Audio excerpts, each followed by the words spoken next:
Here we go. 3, 2, 1. What is happening, guys? This is Logan Robinson from Hear the Spear, presented to you by NoleGameday. We are on this wonderful Thursday evening with all the guys in the studio tonight. Man, I don't know. The stars have aligned. We've got everyone on the show. I am like going punch your lottery ticket and head to the gas station. This is shocking, but we got a lot to talk about this evening. We've got Nate Greer, lead recruiting insider, back with us up here in the top right corner. Looks like he's ready to head into the Army with his new cut that he just got. We've got Austin Veazey back in the closet down below. We've got D-Lou at the bottom right hanging out with us this evening. Gentlemen, we got a lot of stuff to talk about on the dock. How are y'all doing? Doing great, and I just want to welcome Nate back to the show. You know, we have really missed your insight the last couple of weeks, so welcome back. I really want to just compliment how great everyone looks, and everyone looks like they've been really working hard, working on their looks. I'm really proud of Logan's haircut. Dustin, you're looking very svelte, and Austin, that room looks just absolutely phenomenal. Man, everything looks really great. I love how you comment on Logan's hair and he's wearing a hat. It's just perfect. So I don't feel like that's real or not. But Nate, I do like your shirt there, your Wu-Tang Clan. Yeah, I'm getting ready for battle. You know, it really does look like it. Like, are you getting ready for training camp? I'm getting ready for the season, man. I'm getting ready for the season. You know, are you going in or what? In what position? I'm going. You know, left bench. You know. Oh man. Yeah. Well, definitely appreciate everybody hanging out with us. If you're on live right now, feel free to hit the like button. If you're on YouTube, subscribe. You can always listen to this podcast on iTunes, Google Play, Spotify, and of course, just mentioned YouTube. But we've got a lot to talk about tonight. ACC Media Day for Florida State happened earlier this morning. Throughout the day, a lot of interviews there to look at. We're going to start off the podcast talking about Bobby Bowden and the news that just surfaced just yesterday. And then we've got a lot of stuff here to go over. We've got Cam Akers out for the 2021 season. We've got 2023 quarterback Chris Parson just committed earlier today on his birthday. Sean Payton's favoring Taysom Hill over Jameis Winston already. We'll see. We'll discuss that. And then Vince Williams retires from the NFL. At the end of the football category, we're also going to talk about the top concerns heading into fall camp. Gentlemen, let's go ahead and start off here with the Bobby Bowden news that we received yesterday. It was really, really a terrible day overall. Receiving the article from the Tallahassee Democrat. Coach Bowden has been diagnosed with a terminal illness. His brother, Terry Bowden, actually shared the news that he has been diagnosed with pancreatic cancer. And the Bowden family is there supporting Coach. We know I've been around Coach Ann a lot, definitely Coach Bowden too, but you know, Coach Ann, Miss Ann is definitely going to be taking care of Bobby. And a quote here from Coach saying, "I've always tried to serve God's purpose for my life on and off the field, and I'm prepared for what is to come. My wife Ann and our family have been life's greatest blessing. I am at peace." And so this was shared yesterday from the Tallahassee Democrat. And extremely just something you never want to think about, definitely for a man of that stature of Bobby Bowden. You know, a lot of things, not only the things for me when I was younger, I'm sure we'll discuss, but for this town overall, Tallahassee, and college football across the nation, you know, it was just a rough news to receive yesterday. Yeah, I'm a little bit older than you guys, so I got to witness a lot more of that whole, the ascension of Florida State to, that truly elite program. So, I tweeted out, that's my coach. It's always been my favorite coach, and you knew the day is going to come at some point, but it still doesn't make it any less easier to hear that someone that you idolize growing up and someone that you really follow and really try to watch and everything he does, and for it to go sideways, like it seems like it's going to probably happen very quickly. It's just sad, that, someone that is the legend that he is, for me, he's the best coach in the history of college football. I don't care about everything else. You can have your own, argument with the wall. To me, he's the best. Everything he's done on and off the field, and just him as a person, man. I know a lot of people are, arguing on Twitter based off his political beliefs, but you just go ahead and separate that from this whole conversation and everything. So, for me, it is, you look at him as a person and what he's done for so many people, man. It's going to be a rough day. Yeah, and I mean it's crushing because Bobby Bowden, he put Florida State on the map. Bobby Bowden is Florida State, really, and I didn't really get a chance to appreciate his tenure as much as I wish I would have, just because I was younger. But being a little bit older now and being able to look back on it and reflect on everything, you really see what he meant to the program then and what he still means to the program and people across the country now. So, outside of that, like Nate said, off the field, just an outstanding guy and a man of class. So it's very sad. And I think it is important that we have Nate on here, who is older than us three, that just because he lived through it. I grew up starting with like the Drew Weatherford era, which was fine, but it wasn't the tenure you're used to. But I still came from a Florida State family. Both my parents went there. They were there in the 90s watching us win titles. So they idolized Bowden, as everyone should. He was that guy. And anytime, I think I met him twice, maybe 3 times. And just every time, Bobby was just such a great guy. Everything you hear in stories, everything you read in articles, he was the stand-up guy. He built Florida State brick by brick. And we all thought it was important to go to his last game in the Gator Bowl against West Virginia, just because, the last 6-7 years may not have gone the way everyone thought, but he was still Florida State. And you could see it the way all those former players showed up to that game, the way the crowd reacted after the game. You could tell that this is someone special. And the news yesterday was pretty depressing to a lot of people. I'm sure there was a lot of tears shed everywhere. But I think having a little bit of buffer period to get us ready was kind of needed. Yeah, and like you look at, you talk about like that the end of the era. Yeah, it was not fun to watch as a fan, and it sucked the way it happened. I was there at that last game on the sideline and just interacting with the players and watching the team and everything. It was just, and watching him and in that press conference. I'm happy he went out with a W, but that guy's one of my idols as a kid. Bo Jackson, Walter Payton, Bobby Bowden, and Michael Jordan. It's like that's one reason why I became so ingrained in being a Florida State fan is, other than not being a Florida fan like most of my family and being different, choosing something else, but also, you read about someone and, his beliefs and who he is as a person. And, you root for him as a person, but also, becoming a Florida State fan is one of the reasons, that became a part of it, because I was such a fan of the man himself. So everything aside what he did on the field just makes him not, in my eyes, that much of a greater person. And he represented, Florida State in such a fantastic manner, highly respected across all of sports, definitely college football, of course, but, the former players that have, been publishing tweets and putting out Facebook posts and videos and wishing the Bowden family the best. And, also wishing Miss Ann the best too, because she's a phenomenal woman and, was right by his side through this whole entire journey too.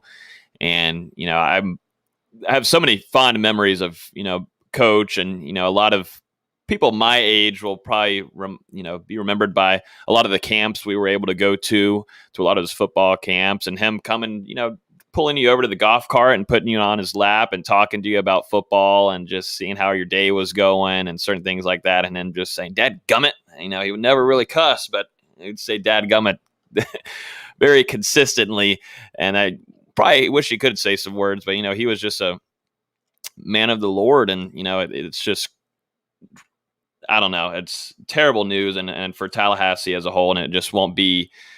It will be a devastating day, a week, month, maybe year overall for this town, because he's done just so much, and they've lived in that same neighborhood here in Tallahassee. Everybody knows where they live, and they all respect that family and let them have their privacy. And he's done so much for the community, and he just wants to simply have some fun and play golf, and he's just a good man. So receiving that news was tough, and we were able to hear it from multiple other coaches. Jimbo Fisher spent a good amount of time answering that question and talking about Bobby Bowden and how much he meant to him and his coaching career overall, how he was as a man, how he took him inside of his house whenever he was younger, coming in for camps in Tallahassee.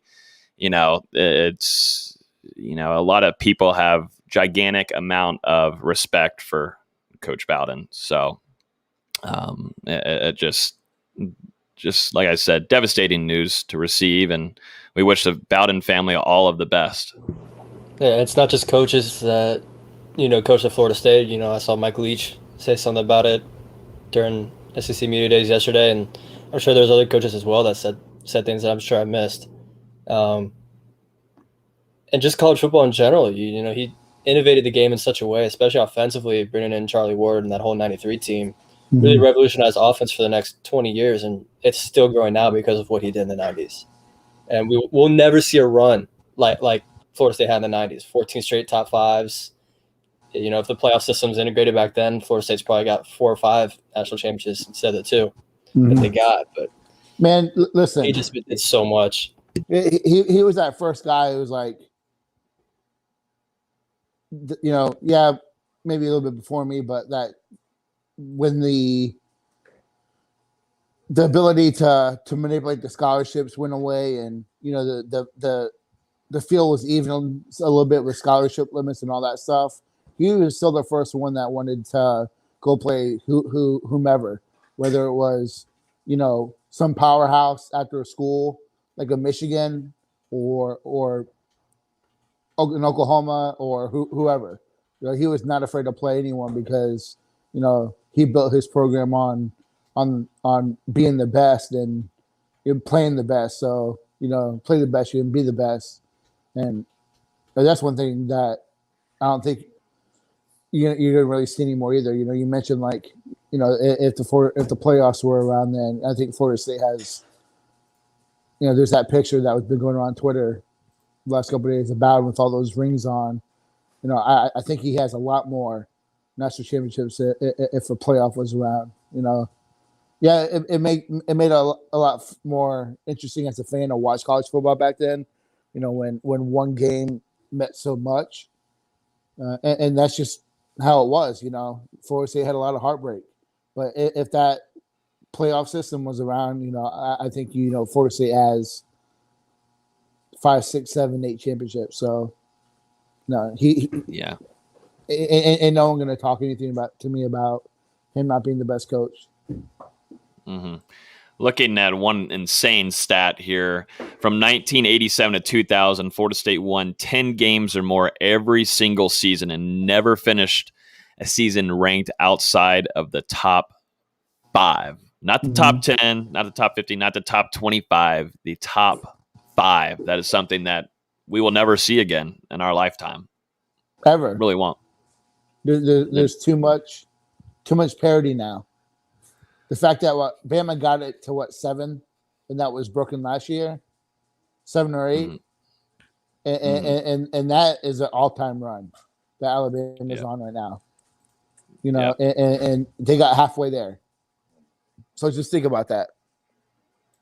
And that's when cheating was the wild, wild west. That's when everyone was just full on. It's different. It's different now. So yeah, like I said earlier, we wish the Bowden family all of the best, and definitely for Coach, and that we'll be there supporting them, and this whole fan base is in love with them, and definitely Coach, and he's got a countrywide support, worldwide support behind him.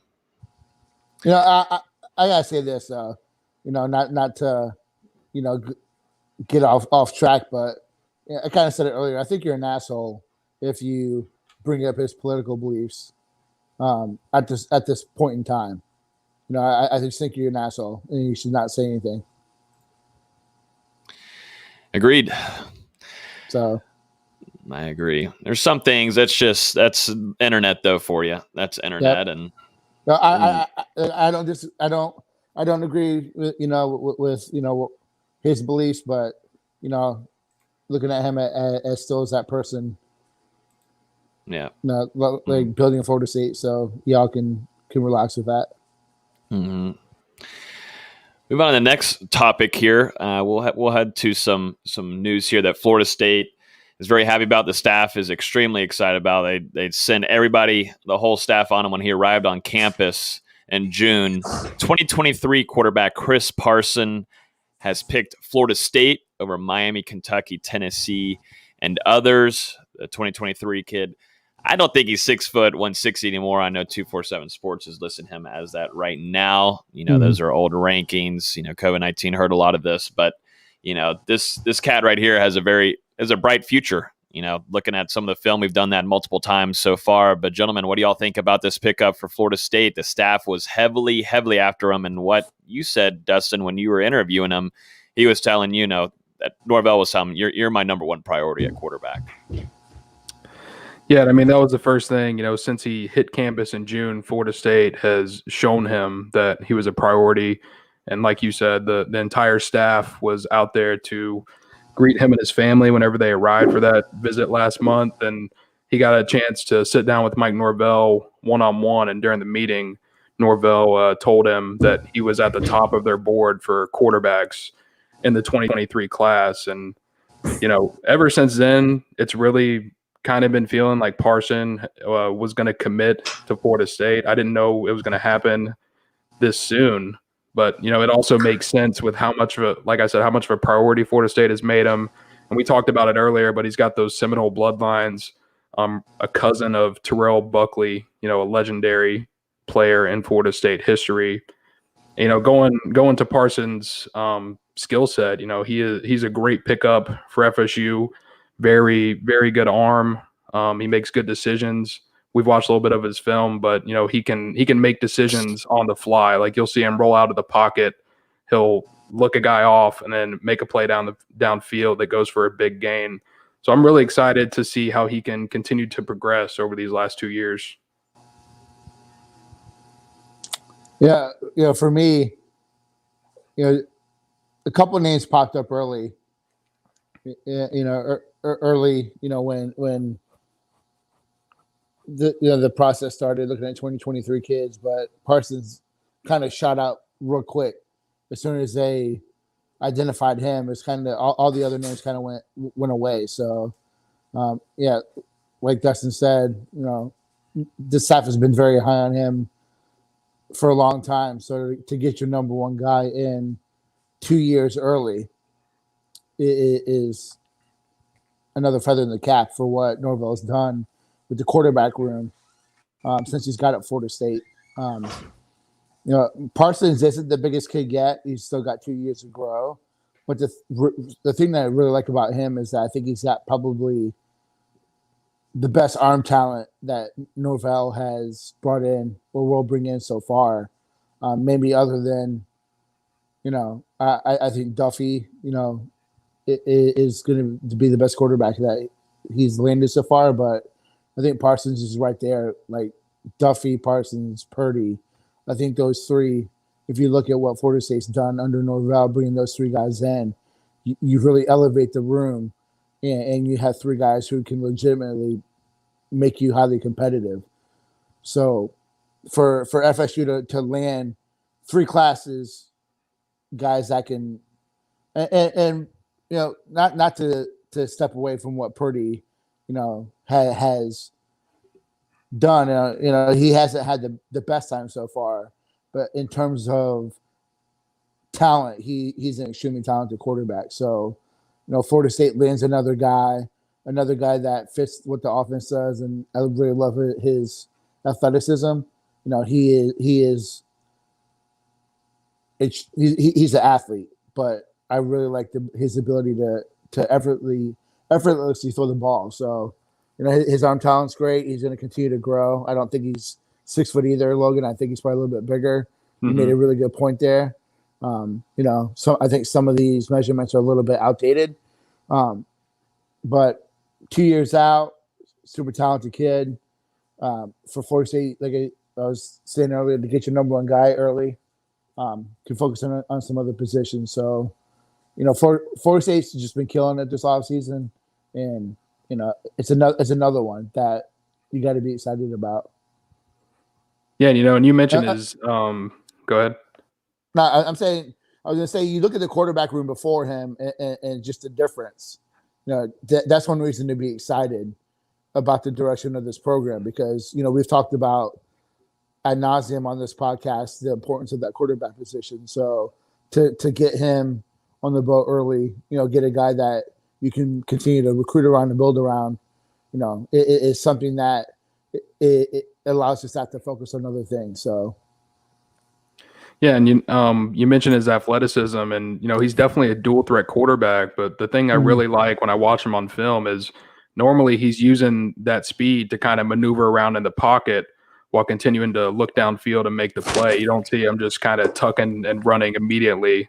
There's a guy, he's going through his reads. He's, making sure he's protected, and he's making plays out there. So really excited to get him in the class, and he joins Lamont Green Jr., Randy Pittman, and Vondravius Jacobs in that 2023 class. 247 has it ranked as the number 6 class in the country. So an early start and a very good start for Florida State. Hey, he's not going to be a 3-star. No way. But some of those videos Logan was showing, the reason why I think he's taller than 6 foot, he's got a long stride. If you watch him run, that's why I think he's probably taller than 6 feet. But great pickup. And he's also killed the camp circuit this offseason. Yep. Yeah, I was going to say, too, looking at some of the training videos and him in the weight room so far, he's definitely put on some pounds.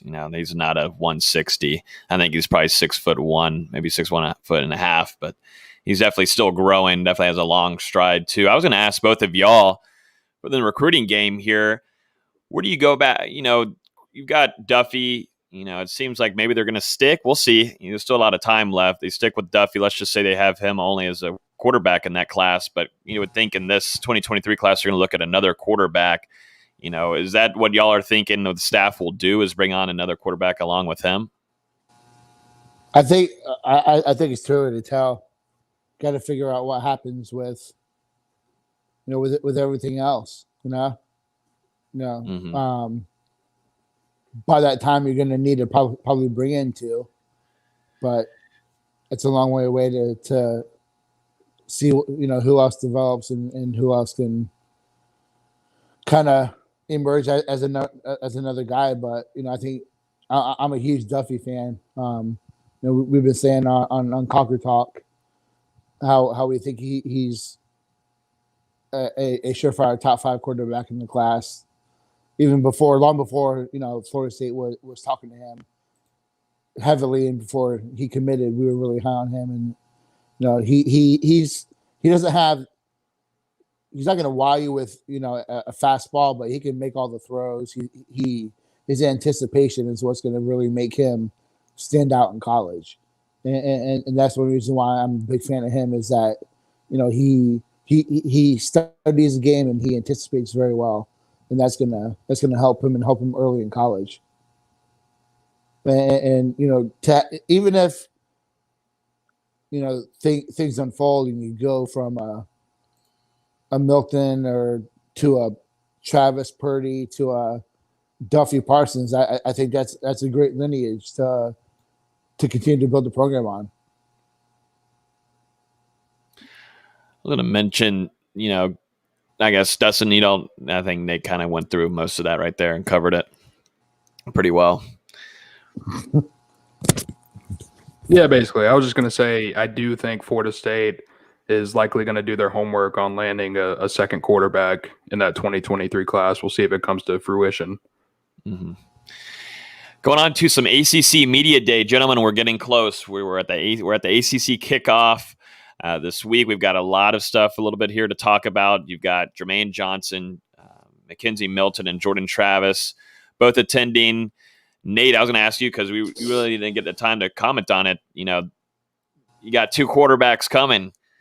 Is it just, are you just bringing Jordan Travis along for the ride, or is this, a true quarterback battle? Because from Mike Norvell today, of course, he's not going to say much, but he says he respects both of them a lot. The main points about them and telling that these two are extremely, extremely talented playmakers, incredible young men. But, they bring two quarterbacks here. You're allowed to bring three this season. What is your thought process? Because as I just said, you're going to bring McKenzie Milton either way, no matter what, for the PR. ACC is going to want that there and all that kind of jazz. What do you think about that whole thing going on? I think it's a great not tipping of the hand, but it doesn't change my thought process. Is that I think Milton's your quarterback, but Travis is going to have plays designed for him, and he's going to be on the field in some form or way because he's too good with the ball in his hands. But it doesn't change my mindset that Milton's going to be the guy. I know we've been debating that in our text thread a little bit, but all it tells me is that the coaches think highly of both of them and think that they represent the university very well. Mm-hmm. Yeah, they did. Mike Norvell talked a little bit about Jermaine Johnson too. He looked like a freak of nature compared with all these pictures going on during the day. The size difference is not even fair. Good thing those are just two quarterbacks and a coach. But there's a reason why Jermaine was brought here to the ACC kickoff.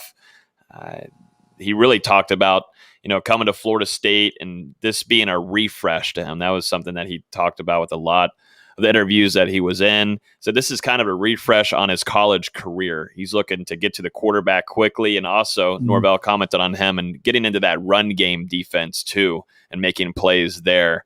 He commented also a little bit about Keir Thomas and Fabian Lovett, of guys that he expects to have big seasons too. But Jermaine Johnson, the biggest thing I'm taking away from this is that this is kind of almost a year one for him kind of mindset he's going into it. And, another comment I'll put out there is that he says that we kind of hear this a lot, let's be honest, but he did say that he thinks that Florida State fans will be a little shocked about how much better Florida State will be this upcoming season. Yeah, I was going to ask you guys that what you think of those thoughts, Yeah, I think Florida State fans are so kind of, I think, tired of the preseason stuff. Tired of being let down. But at least it's kind of good to hear someone at least want to think that. Thinking it is part of it too. You got to think you're great. You can't just be a timid chicken shit. So. Yeah, and I mean, he is coming from a program that has won a lot of games recently in Georgia. So when you think about chokes the big one, though, Yeah, but when you think about a guy who just got on campus and now he's going through everything with Florida State, practicing with all the guys, and he's still making those kind of comments. You're hoping it's not just hype and that that's for real. Yeah, but I think it's a mentality that this team is needed, though, too. From these transfers. From a Milton, from Jermaine, from Brandon Moore, all these guys that have tasted a lot of success in college. That's one of the big things with these transfers is that they've come from good programs that have done well. So, they know what it takes to win. So hopefully that can carry over to the team because, I'm sure we'll talk about it when we do these positional previews. This is still a really young team.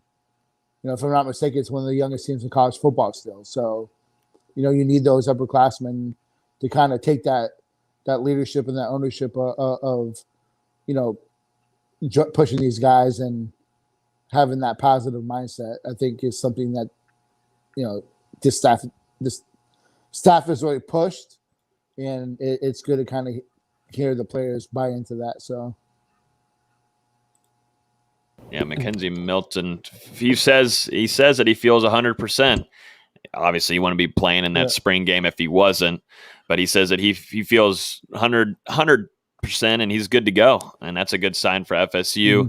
You know, you're looking at Andrew Parchment that comes in. I'm really excited to see him this upcoming year, but you know, that's immediately who I think about when I think about Milton and using him as a passer and going down the field. Mm-hmm.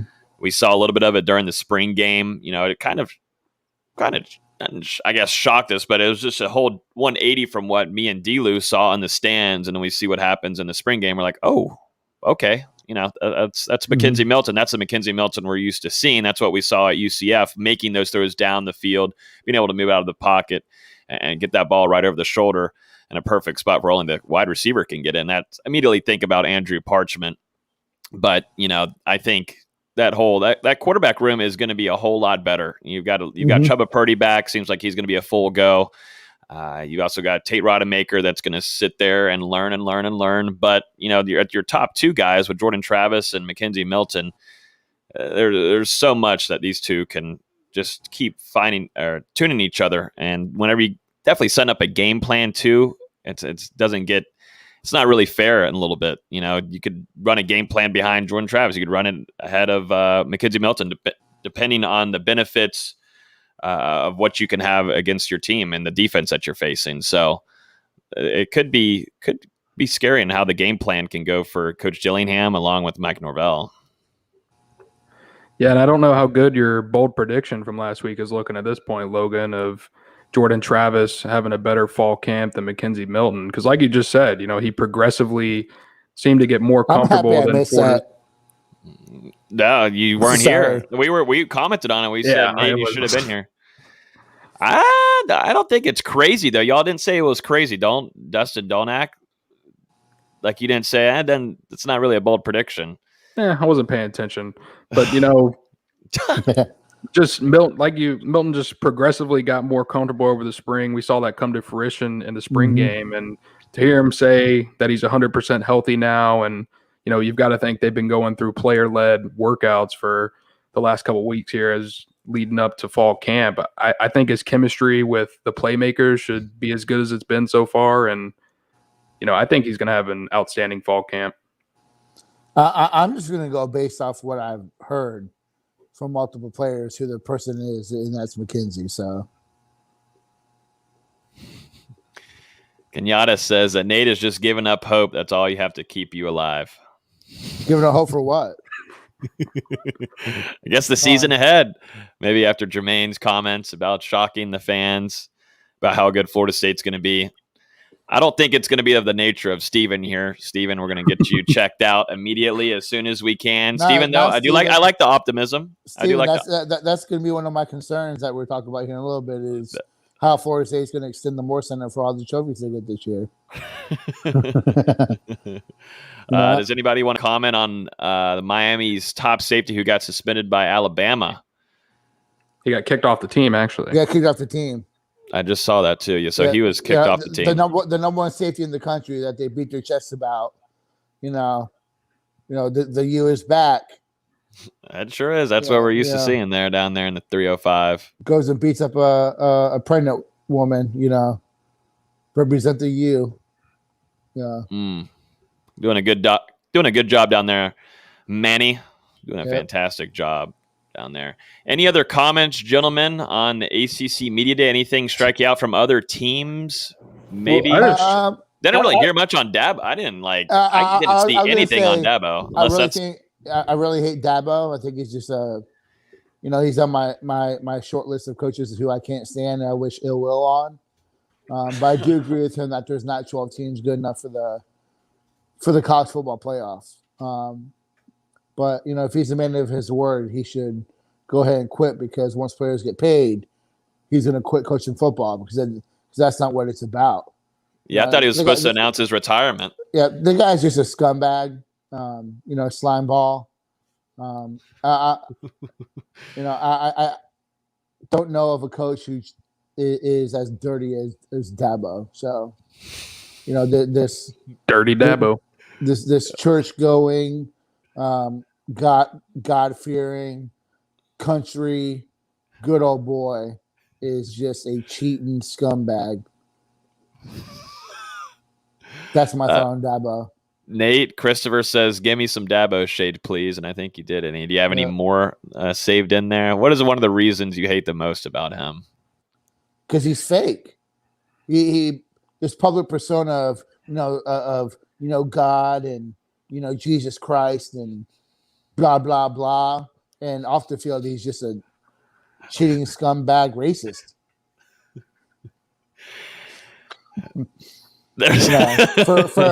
For a guy to allow his coaching staff to purposely drop the N-word and not do anything about it, Yeah, I thought that was pretty interesting. I can't support that. And it continues to really blow my mind that these recruits continue to buy into it. Can't knock what he's done as a coach, but as a person, man, he's up there with Urban Meyer as just the elite scumbags of college football. I love it. Nate's back. It's good to have Nate back after a 16-hour work day too. Football, man. Yeah, we're getting close. The head shaved. Got the Wu-Tang shirt on too. I mean, we're really priming up again into August. This is exactly how it's supposed to feel. I think moving forward, I'm going to wear some war paint every podcast. Oh God. Oh man, this is a good question here. We didn't have it on the docket, but gentlemen, as we know, it's breaking, developing story here with the Big 12. It doesn't really matter here with the ACC, but looking at Oklahoma and Texas, what they're considering, they're really wanting to get into the SEC. Doesn't make a whole lot of sense with me, definitely when you get into the money part of things. But what is y'all's thoughts on this with Oklahoma and Texas? I mean, that's a whole nother conversation. I don't know. That's just a whole different thing. But Oklahoma and the Longhorns trying to get in there with the SEC, the big dogs. It's just different over there. I think that would just pretty much destroy the Big 12. I mean, who do you get to take their spot? SMU, Memphis. Like that's not being a jerk. That's like I think that destroys that conference. Yeah, because at that point, what's their best brand? Yeah, like Oklahoma State. Like, yeah, it's like Kansas for basketball, obviously. Same with Baylor, but football wise, it'd be a broken conference. I don't think they'd be able to sustain as a football conference, especially without the Texas and Oklahoma money. I think it would fall apart like the Big East did with basketball and football. When those teams separated from there, but man. I mean, I get it. I think that, in my opinion, I think it would start like a massive realignment. I would hope that Florida State would really push to get an ACC. I couldn't care less where they really go as long as it's out of the ACC. I'd like to see them in the SEC. Where you go Big Ten, that doesn't make sense for Florida State to go to the Big Ten. Do they go to the Big 12 to take one of those spots in Texas, Oklahoma? I think it's interesting to see what happens. Mm-hmm. Yeah. But I mean, is Texas looking at Texas A&M and seeing, the national recognition and the money they've gotten? What was it? I think did we talk about it on the podcast after the season? Where it was like $300 million per team. What was the pay cut, the pay that they got out of it was absolutely. I thought it was like 23 something each or something. It was something really stupid compared to the ACC and what they got. It was just like 2 to 3 times the amount. Yeah, it was like the payment paid all of Gus Malzahn's buyout. Yes. Yep. Struck a check. Here you go. Boom, done. What else do we need? Oh, we need a new practice field. All right, we got that. Go right ahead. And that's what's going to be the difference moving forward. You can sit here and talk about the, this whole NIL thing and, what it means and what it does. But you look at Bryce Young, who's made apparently, 6-7 figures already. And that's going to be the major difference is these schools are going to figure out how to, sidestep that whole, if you make more than what it costs to go to school, you have to pay for it. All these schools are going to find ways to circumvent the system. And you're already seeing it. There's no damn way a guy who's never taken a meaningful college snap is going to make 7 figures already. Come on, give me a break. Go back to the conversation of Big 12 breaking apart. Yeah, I think if FSU, I think we all assume stays ACC. You think adding West Virginia, then hopefully cornhole and Notre Dame to stay in. They should have done it with this COVID year. They should have said, "Hey, you're either in the ACC or you don't play football this year." They should have done that. But yeah, I think West Virginia makes the most sense logistically. I kind of agree with Austin. I think that kind of forces Notre Dame's hand a little bit, to kind of join the conference because, that turns the SEC into a super conference with Oklahoma and Texas and Alabama and LSU. It's just a name recognition. In Georgia, I think it's very interesting, and I think it's time that there's a massive overhaul. Does Florida State go independent? What happens there? There's a group of schools leave conference ties, and I'm eager to see what happens. Mm-hmm. It's definitely an interesting conversation, and we'll see. It seems like it's developing very fast. Some big names from each university. I forget if they were presidents or whatever. Both teams had their representatives in a meeting, and they were a no-show. Both Oklahoma's and Texas. I wonder what they want. I wonder if it's a ploy to get some concessions. Is there something that they really want, and that they kind of maybe want to stay in the conference, but there's something that they want? Is it more money? Is it a bigger cut? Maybe it's competition. Yeah. Because that conference has been pretty bad outside of those two schools in football. Obviously, you've had the random Texas Tech year. Baylor was good with Bryles for a while. Yeah, but other than that, TCU's had some years, but there's been no mainstays. Yeah, Missouri was good for a couple of years under Pinkel, and they left for the SEC. But I agree that conference has been 2 teams, and that's it. Mm-hmm. It's interesting. Shout out to Eric, our guy, always coming on here supporting us with the 25 bomb. Chick-fil-A on me, NG crew. Great show as always. Let's go, Noles. Definitely appreciate Eric coming through, man. Definitely appreciate it always. Feed me. Yeah. A couple media notes that I'm surprised y'all didn't get to. Norvell was on Brian McFadden's podcast. That's all that. I don't know if y'all saw this. Yeah. And I love the quote of, "We're going to get this program back to where it deserves to be, and when we get there, we're going to stay there." And you could see he meant it. Just the way he was saying it. And you could tell McFadden believed he was saying it. I haven't gotten a chance to listen to the entire podcast yet just because today's my only day off. But I like that Norvell is doing these things, going to, this is a Bobby player. Make these guys your friends because obviously McFadden's got a big platform and he does that podcast with Patrick Peterson. It can only help your situation. And speaking of that situation, I don't know. Do any of you guys have a subscription to The Athletic? I do not. So they published an article last Friday about how can the Big Three, Florida State, and Miami, turn the recruiting tides in Florida. Because since 2016, no schools have turned out more 5-stars from Florida than Alabama, Georgia, and Clemson. And it talks about how these coaches are attacking it differently.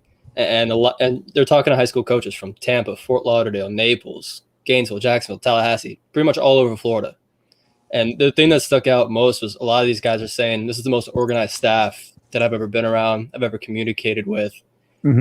Consistently dropping Alex Atkins, Chris Marv, just time after time. Obviously, not every coach is going to love every school. There's some areas that Florida State doesn't recruit as hardly as others. But it was interesting to see that this is a very organized staff. This is a very A-plus staff, A-plus people. And they're going after our guys hard. So the one thing that did stick out was they're a little hesitant to pull the trigger on offers, which I read as they're trying to get this culture right. They're trying to find the right guys. Well, if you look at it, that's kind of wrong because Florida State has extended, I think it's like top 5 among all schools in the 2022 class and offers. They've offered a ton of guys. But some of the things that these people were saying make sense, because a lot of these kids that are committed to Florida State right now are Georgia, Arizona. It's not all Florida kids. So I mean, it's a little bit of both. I don't know the exact math, but we don't have a ton of Florida kids committed right now.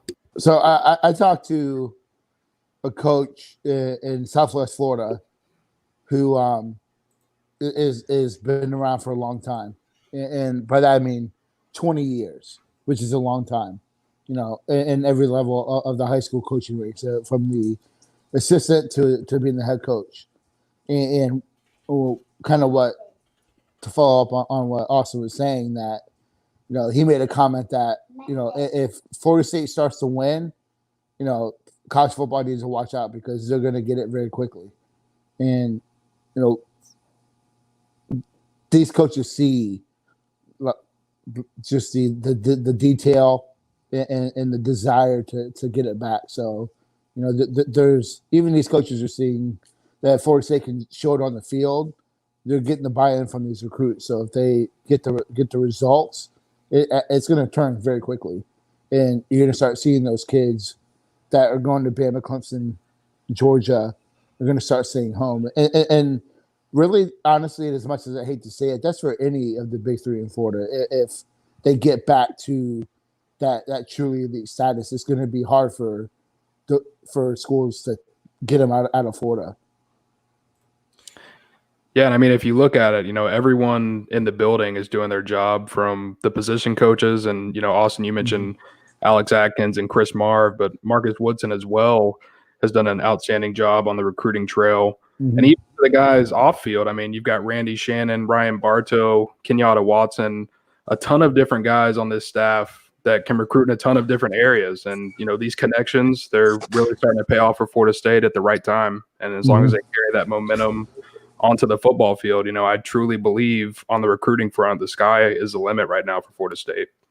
Yeah, and speaking of best recruiters, like part of the article was asking who's the best recruiter from each school you've seen recently. A lot of people said Randy Shannon from when he was at Miami, and just the job he did recruiting those areas players.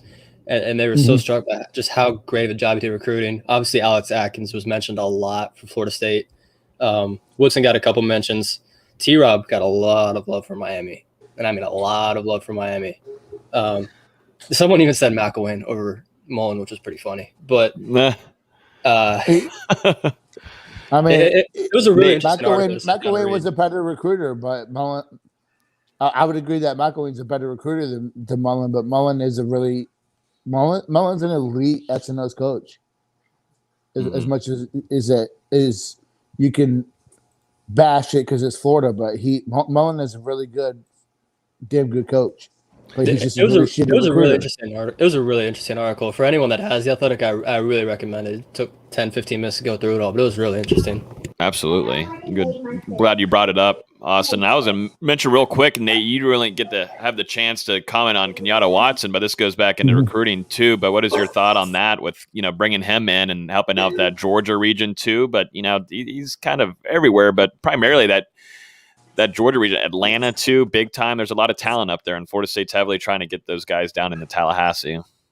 I think it's a grand slam.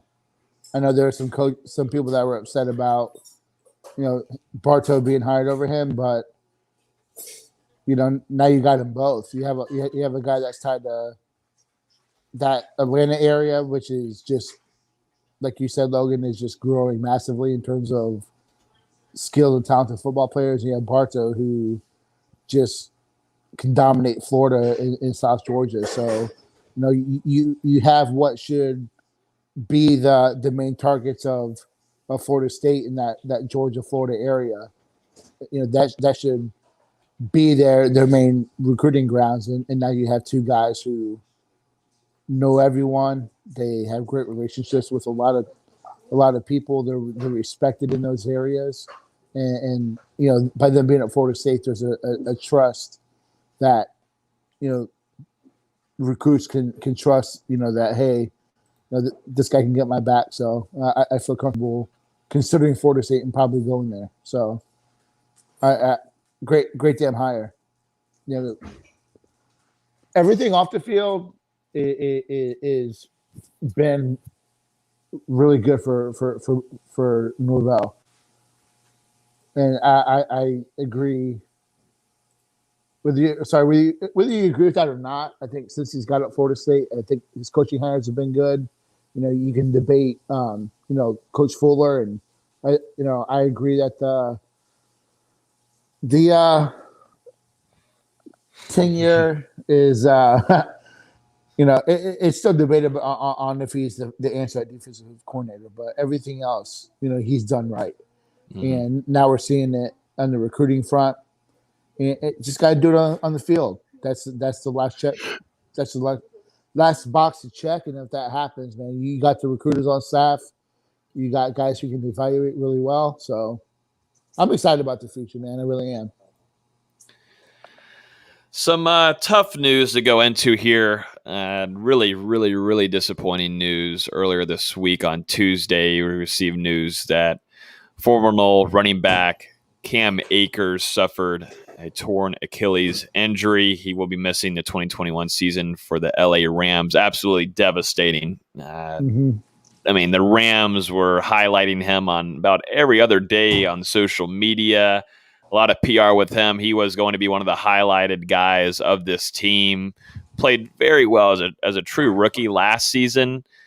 Florida State keeps on distributing these talented running backs out there and showing out. But Cam Akers, man, I hate seeing that because I was looking forward to him really leading this team on offense this upcoming season.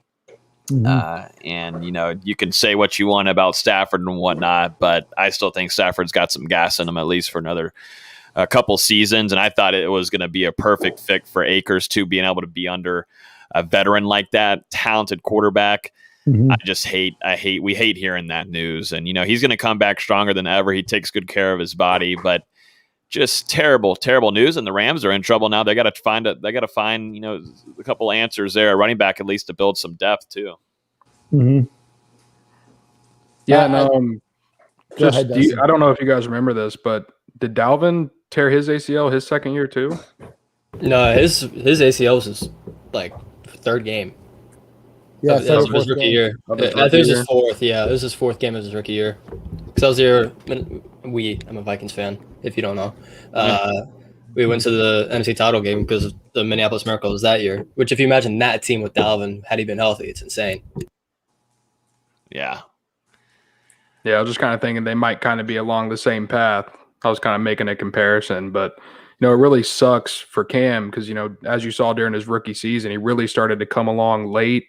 And I thought he was playing his best football at the end of the season, and it really seemed like that was going to carry into his second year. So, this is a really unfortunate setback, but, hopefully he can just come back even stronger. And Achilles injuries are tough, especially for a running back. I hate it. They rely on their feet so much. I mean, obviously every football player does, but especially running backs. I mean, we saw what it did to Durant. He had to miss an entire season, and then it kind of took him a little bit to get back to his form this year, just playing basketball. So how it's going to be for a football player, full year of rehab, then trying to get back to taking those blows as a running back that takes more blows than any other position, on the field. It's tough. It's really, really tough, but he'll bounce. It's definitely a terrible timeline to have that injury, in late July, and now you've got that long recovery for the Achilles. So like you said, pretty much takes him out for, all of this year, obviously, and then, hopefully not all of next season as well, or the following season as well. I agree with Logan that I think that Stafford still has a lot left. And I think that, I think him under McVay would have been, he's going to be fun to watch, but I think, with Cam, that I think that really would have allowed them to really challenge in the NFC. And I think that blow is, hard enough to question if they can make the playoffs now because they didn't have much behind him. So where do they go now? But, personally for Cam, I agree with everyone else. I mean, I hate seeing that because, he was primed for a big year. He's getting a lot of recognition from, NFL Network and, all these fantasy football prognosticators looking at him as a breakout guy. And, him getting comparisons to Dickerson with the Rams and what they're doing on social media. He's getting a lot of attention as a breakout guy for this upcoming season, and I think that would have happened for him. But like you said, Logan, he does, he takes care of his body, and he is, gonna make it back at some point. But it's a different injury for a football player versus a basketball player, so it's gonna take us some time. But I'm really hoping he gets back. Yeah, I know. I wish him all the best, and you hope that he has a great recovery so he can come back and be, that running back, I should say. Almost played a little bit of it at FSU at some points back there at Wildcat, but, I just still think with Stafford back there would have been a perfect fit for him to learn behind a quarterback like that. Being the running back right next to him, I mean, he was going to be a big time product for the Rams this upcoming year. So, and I love Coach McVay too. And this may sound like wrong, but I hate the fact that it happened now and not before he could get a chance at a second contract. Because you don't know how he's going to come back, because it's a harder injury in football than it is any other sport. So, hopefully he can come back and continue to prosper. There was a report I wanted to share here that I found this week that I thought was a little interesting. So supposedly this is from the Boston Globe. Let's just put that out there first before we deep dive into it. But a report here saying that Sean Payton already favors Taysom Hill over Jameis Winston. According to Ben Vollen of the Boston Globe, he's saying that the quarterback competition is not truly open for Payton, and the Saints veteran coach plans to start Hill and only make a chance with Winston if his experiment fails. Well, it's going to fail. That's your easy answer. So, I mean, I've got a lot of things. What's the fascination with Taysom Hill? I want to know too. I want to know what Payton's fascination is. I'm blocked by Sean Payton. I thought we would be able to fix that, so I can't tweet him and ask him. But everyone made a big to-do about Dak Prescott his rookie year. NFL figured him out. The NFL figured out Lamar Jackson a little bit. So they're going to figure out the tendencies and the weaknesses. Taysom Hill in college wasn't a great passer. At BYU, he was injured all the time. Always a great runner, great athlete. I don't understand it, and I'm not saying that as a Jameis fan. I don't understand the fascination with him, and seeing the work that Jameis has put in. He's preparing as a starter, and I do question why even resign with them if that's the case. And we talked a little bit about that before we hopped on here. Is that's some bad advice on his part, but it looks like Jameis is prepared to be the guy. But I don't get the Taysom Hill fascination. I'm sorry, I don't get it. Yeah, I mean, it's a gimmick, and it's not going to end up working. I think if they do end up rolling with Taysom Hill, I think, by the early part of the season, game 4, game 5, you're probably like, what the heck is going on here with the Saints? So, I hope that report is false, Logan. I hope this is an open competition between Jameis and Taysom Hill, because we've seen all of the work that Jameis is putting in. We got to be around him a little bit earlier this offseason and get to watch him work. And, it seems like he's truly embraced this opportunity for a second chance, and he's trying to set himself up as well as he can. So it only makes sense he should get a fair shake.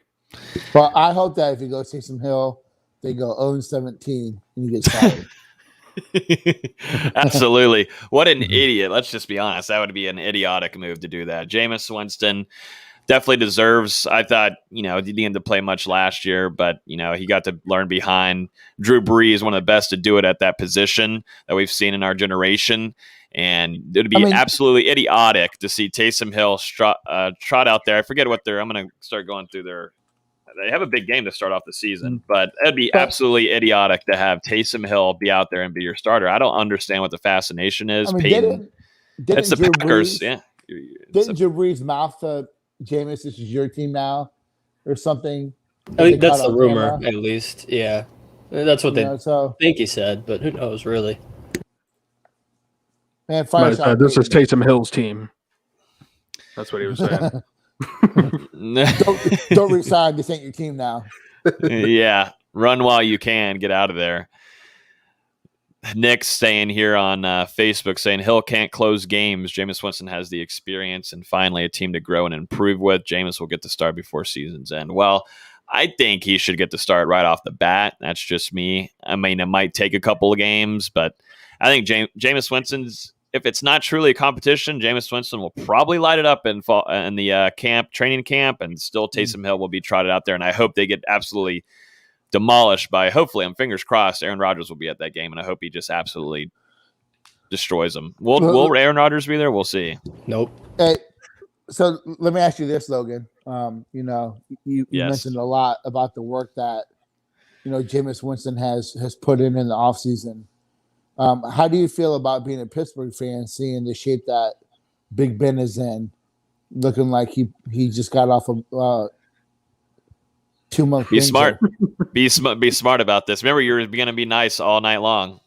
We were all going to be nice to each other. I'm asking, as a fan of the Steelers, are you concerned with your starting quarterback looking like a guy who looks like he just came from the local bar trying to get out on the field to show him what he's got left? Well, I think he showed up to training camp in perfect shape. I think he likes a couple beers here and there. Who doesn't? A true football player. I want my quarterback to drink beer, first of all. That's a mandatory thing for me. Mm-hmm. But secondly, my quarterback threw 3,800 yards last year, coming back from an elbow injury, and threw 33 touchdowns for me. Yeah, I feel kind of fine. He did, and I wonder if his poor shape helped them lose 5 out of the last 6 and choke in the playoffs? Was that what happened? Well, now there's a lot of things that went down with that, as a lot of people got hurt. But if we're kind of transitioning this to, if I want, this would be like a magical kind of transition for me, kind of like how Austin went through being able to grab, one of those guys called Dalvin Cook with his Vikings. Mm-hmm. Everybody has always kind of pictured a little bit of Jameis Winston fitting very well and Pittsburgh along with Mike Tomlin over there. Yeah. I think it'd be a phenomenal fit. I would say, Haskins isn't going to do anything. Mason Rudolph isn't going to do anything. Mm-mm. Big Ben is either on this has got to be potentially, just really depends on how the season goes, because Big Ben, he's a sensitive guy in some manners. 38? 39. Man, already? Yep. But yes, all I'll say is yes. So it's bittersweet. If Sean Payton wants to do that, go right ahead. Kind of. Mm-hmm. I'll still really be ticked off, and I'll probably get suspended on Twitter like I did last year, and I'll get blocked. But I would actually travel to Pittsburgh on the day that Jameis Winston arrives there and welcome him with pom poms. I would, and maybe this ain't the right answer. And I don't think Jameis would do it because he's all about the team. But, man, if I were him and they chose Taysom, I'd be like, man, y'all keep your money. Get out now. Bye. Who wants me? You got to figure that out. Well, he's turned down reportedly, whenever there was a lot of teams talking with him. He turned down a few teams that even reported more that were offering more money. And Steelers, I think, were most certainly in that mix. I don't know if it was more money. I don't think it definitely wasn't. I don't think more money, but that opens up the option for if he wants to go pick some of these other teams. So I'm also interested. Yeah, I just can't wait to watch Taysom Hill lead a 2-minute offense down 7 and make it 6 yards. He'll take a 20-yard sack trying to be Houdini in the backfield. Mm-hmm. Real quick, I want to mention before we go into our top concerns heading into fall camp, Vince Williams. This was really a crappy week for just added on for me, but Vince Williams announced his retirement from the Pittsburgh Steelers, NFL overall, but he spent his whole entire time and career with Pittsburgh. Phenomenal. He was at some point one of the best linebackers in the league, represented Florida State very well, represented the whole city of Pittsburgh phenomenally, was entertaining. I will never forget, whenever the Steelers were up, I think it was Thursday Night Football, and they were up, 20 points in the fourth quarter, and DeAndre Hopkins scored the touchdown and was laying down. And Vince Williams jumps in and he gets right next to him in front of the camera. DeAndre Hopkins pushing him, getting him off. But no, we've had Vince on here. We're always thankful for him coming on here and hanging out with us. But what a phenomenal career for him. A little shocking to me. I thought he'd go this season and maybe figure out what the next step was for him. And a lot of Steelers fans were shocked that this happened before training camp. So, congratulations to Williams. I know he's going to spend a lot of time with family, and I'll definitely miss him. He was one of my favorites. I still am going to get a jersey for this upcoming season, but he just represented everywhere well, and was a great player. Coming that late in rounds in his NFL draft and playing the way that he did, Pittsburgh and Coach Tomlin, there's so much love for him in that city. He definitely outplayed his projection for sure. He's a prototypical 2-down linebacker, really good at stuffing the run. And, he had a really good season last year. Congrats for having a great career, getting out when you're still healthy, getting out with money in the bank. So, he can move on to other endeavors. Yes. 6th-round picks generally don't last 8 years in the NFL. So most people generally don't last 8 years, I would say. As a linebacker too. So a fantastic career from him, at all things considered, for a 6th-rounder. And healthy too, no major injuries. If you think about it, I can't think of anything like, like knee, nothing that is, could long term, So. Yeah. And like Logan said, represented not only Florida State, but the Pittsburgh Steelers very well. Mm-hmm. So, I mean, just a class act, both on the field and off the field. Great guy. And, looking forward to seeing what's next for him. Yeah, no, and some of the nastiest hits, too, made some big-time plays. I remember it was late in the second half against the Patriots and got the pick off of Tom Brady, one of the few that Tom Brady threw with the Patriots, picked him off. He was very much loved in that city. And, I still plan on wearing number 98 this upcoming season. And, it was phenomenal being able to have him come on here and allowing us to interview him and talk a lot about his time with Mickey Andrews and with Los and how it was then and building that team at FSU and then being a late round guy and performing the way that he did. And he seems like he's so genuine and humble about it. And he's like Los said, he's quiet, but, just has represented everything that he's done very well. He's been a part of. So, and Mike Tomlin's definitely going to miss him. Yeah, a lot of those linebackers, not to get out too far off base, we have more to talk about, but a lot of those linebackers from that era at FSU have done well in the NFL. Moody was doing good in the NFL. Terrence Smith is still hanging in there. So Christian Jones is doing well with the Chicago Bears, very well. He's playing a lot. Back in Chicago, so. Yep. Mm-hmm. Yep. So actually now, I keep on thinking, I guess, he was with Chicago Detroit. now, I guess Detroit. Yep. Detroit now. For his career, a little bit of insight. Career 479 tackles, 50 tackles for loss, 20.5 sacks, $10 million in salary, and $9 million in bonuses. It's not bad. Nice. Not bad at all. Absolutely. We'll help take care of the fam. In and out, 8 years. Slap me some. You ain't getting nothing. I'm sure he remembers me from when he came on here. I'm sure remembers me. I'm sure he does. I still got to get that jersey signed now. Dustin, I got to talk with Los. One thing you are, a very memorable guy. We'll say that. Just to say, keep that going, man. Well, thank you. That's a nice compliment from you, Nate. Yeah, man. Yeah. You guys also, I just want to compliment it that y'all been killing it tonight. We're really just building up our friendships on here. So let's keep it up, gentlemen, to finish off this podcast. Yeah, Great man. job. Great job. Y'all are doing awesome. It's just the camaraderie that, we just continue to build. It's like a brotherhood. Yeah, we all love each other. On to the last thing here before we drop into a little bit of basketball, and then we got a note on the show, some show changes coming up. Let's talk about some concerns. Let's talk about a little bit of negatives before we start previewing these position groups starting next week with the offense. Our top concerns from all of us here, there can be multiple, there can be one main one. I don't care what you say, but give us y'all's top concerns heading to fall camp. I think there's a ton. I've got a few on the top of my head. I think there's a good amount, to be honest. I can start off because I've had this one on my mind for a couple of weeks now, and I've talked about it on the Mark Rogers show a few times. But my number one concern is going to be kind of easy here, and that's who's going to be my two starting corners. Who's it going to be? Am I going to see Jarian Jones go back out there? You lose Asante Samuel Jr. He's at the Chargers. He's going to absolutely kill it in the NFL over there.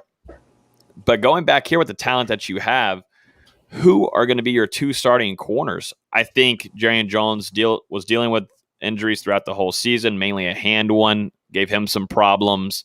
Will we see him jot out there? I want to see Miko Dotson. I thought that, he wasn't fully healthy either. He was put out there and made some plays on some balls, but I just didn't get to see enough. I have a lot of respect for him, and I think that he's a playmaker. Do I go over here and I grab a Brownlee guy that's got the energy? He was starting in a couple of spring scrimmages that me and Dustin were at. Who's going to be? Could it be a shocking guy? Could it be like Austin said, a bold prediction where he thinks Kevin Knowles is going to be a shocker and maybe jump into some of the rotation during fall camp? There's a lot of guys, and there's some that I might not even be naming right now, but I think that is one of my biggest concerns heading to fall camp. I'm going to take that a couple steps further and just say the whole defense in general. I mean, last year they had so much talent and just completely underwhelmed. A lot of people are going to say fuller schemes, but people are going to say the position coordinators weren't doing what they're supposed to do. I mean, we consistently saw the defensive line play without leverage, the linebackers out of position, defensive backs getting beat, whether it's the wrong coverage, whether they're in the wrong spot. That's stuff they got to get figured out. And it's another defense that has a ton of talent between Travis Jake, Kiara Thomas.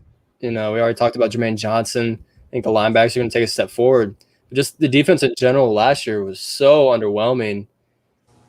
But we got to see them take that step back to consistency if we want Florida State to get where we think they can get to. The good thing is we have seen, the coaches take notice of that, and they've completely revamped the defensive end room. They've added a lot of talent to the defensive backfield. Not really much at linebacker, but the guys there are young and expected to continue to grow. So, there is some reasons for optimism that this defense is going to bounce back. And I wouldn't say, to the elite of college football, but, hopefully this defense, I would say if they're an average to above average unit, that's, basically all you can ask for at this point after what we saw last year. Well, just kind of follow up on you guys' comments, one more year until the best cornerback in the history of high school football comes over, and there's Tallahassee and Travis Hunter. But I agree with Dustin. And what Austin said, kind of a combination of everything. You look at the defense, and you can really question some of the calls, but some of that falls on the players and them just being dumb. And I'm not saying intellectually. I'm just saying making dumb plays, being out of position, taking false steps. Not maybe necessarily being where they should be because they're not following the play. But at the end of the day, Florida State's got to get a pass rush. That's what's going to help. That secondary. Florida State is loaded in the secondary with talented players that everyone who's who in college football wanted. It's not a lack of talent. It's a lack of some coaching and understanding of maybe what the coach the coaches want to do on that side of the ball. I don't know if they necessarily really knew what they wanted to do on defense last year, but these players need to take some ownership too in their play and in their lack of focus. So, but they got to get the pass rush. So, like Dustin said, they trust that this offseason. I mean, realistically, you could say there's a concern at every single position. Mm-hmm. Like at quarterback, you got Milton, who, he's proven, but he's been injured. Travis wasn't really a big throwing guy. There's concerns there. Running back, he was a big productor in Webb. Yeah, you've got Toafili, Corbin, and Williams, but how does that all shake out? Mm-hmm. Tight end group's really young and inexperienced. Offensive line hasn't been anything in a decade, which, they have some talent, but until they show us something, no one's going to believe it. Wide receiver room, really young, no production. You can go position by position and say it's your top concern, and no one would even bat an eye about it. There's a lot of question marks, but still a lot of talent. Mm-hmm. What are y'all's thoughts on Akeem Dent going back to the DB room? Feel like he's going to be back 100%. Didn't seem like he was fully there maybe last season. Was coming from a nasty ankle injury the year before. Yeah, no, not fully back. But seems like there's a lot of optimism that he's a full-on go healthy and ready to rock this season. Will he be a competitor in that cornerback room, or is that a potential big-time recruit? Is that a bust? Is Dent a bust or no? I would not say he's a bust because he had a really good freshman season. He was banged up last year off that ankle, and he wasn't fully healthy. If you look what he's done this offseason, he's now the biggest cornerback. He's now 203 pounds. So, if he can get it back, that he's a wild card. If he can get back to that freshman form, that's going to be really good for the defense.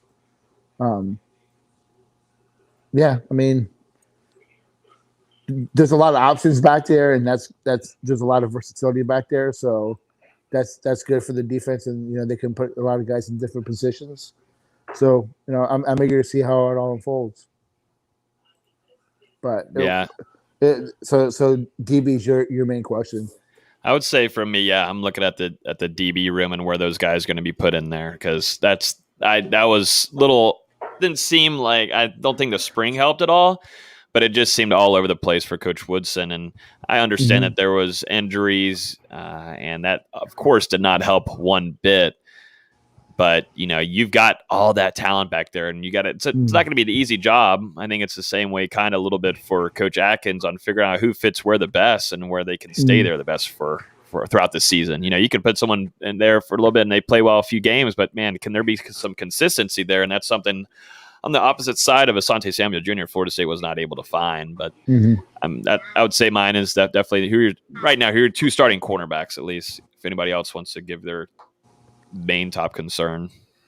I mean, should we say 3 since we run a lot of nickel? Because I think Brownlee is going to be in the slot primarily.